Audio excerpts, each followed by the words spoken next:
تصویر والے کمرے میں نماز پڑھنا، اگر گھر میں تصویر لگی ہوئی ہو تو کیا اس کمرے میں نماز ہو سکتی ہے یا نہیں؟ طاہر صاحب کشمیر سے۔ اگر چہرے کی تصویر ہے، کسی جاندار کے چہرے کی تصویر باقاعدہ گھر میں سینری کی شکل میں لٹکی ہوئی ہے دیوار پہ، تو پھر اس کمرے میں نماز پڑھنا مکروہ تحریمی ہے، اس پہ چادر ڈالیں یا اس کو الٹا کر کے چھپا دیں۔ اور اگر ایسا نہیں ہے، دیوار پہ عزت احترام کے ساتھ تصویر نہیں لگی ہوئی، نیچے پڑی ہوئی ہے یا اخباروں میں جیسے آج کل میز کرسیوں پہ پڑی ہوئی ہوتی ہیں، تو پھر نماز ہو جائے گی۔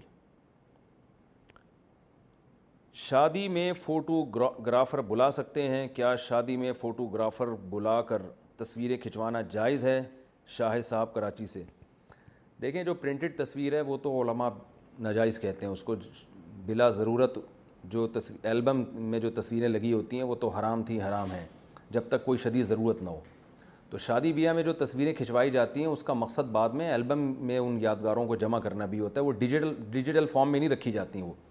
لیکن اگر کوئی صرف ڈیجیٹل فارم میں ہی ان کو رکھتا ہے تو پھر وہ ہماری رائے کے مطابق تصویر میں داخل نہیں ہے، لیکن اس میں بے حیائی کا عنصر بہرحال ہوتا ہے، کیونکہ جب آپ فوٹوگرافر کو بلائیں گے تو یہ کام زیادہ تر خواتین ہی کرتی ہیں، مردوں تو اتنی نہیں تصویریں کھنچواتے آج کل، تو خواتین کھنچواتی ہیں، اس میں بے پردگی ہے، پھر وہ بہت سارے غیر محرم اس کو دیکھتے ہیں، تو یہ جائز نہیں ہے بے پردگی کی وجہ سے۔